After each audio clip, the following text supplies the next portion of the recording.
May mga batayan at ebidensya. Ito ang nilalaman ng desisyon ng International Criminal Court Pre-Trial Chamber 1 matapos kumpirmahin ang mga kaso laban kay dating Pangulong Rodrigo Duterte.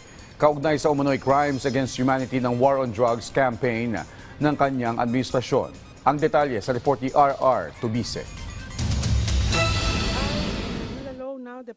Kinumpirma na ng International Criminal Court Pre-Trial Chamber 1 ang mga kaso laban kay dating Pangulong Rodrigo Duterte sa umano'y Crimes Against Humanity kaugnay ng War on Drugs ng dating administrasyon.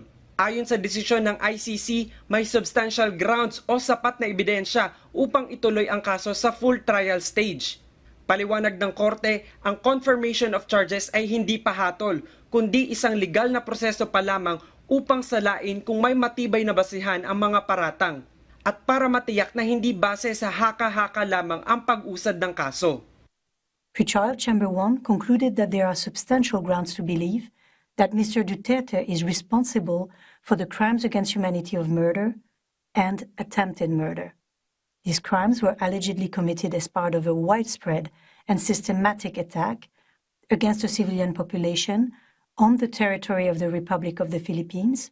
Ayon sa desisyon, nangyari ang sistematikong krimen mula noong 2011 noong mayor pa lamang ng Davao City si Duterte hanggang 2019 noong siya ay maupo bilang Pangulo. Ayon pa sa prosecution, ang mga insidente ng pagpatay ay hindi isolated cases, kundi bahagi ng mas malawak na pattern na may kaugnayan sa anti-drug operations.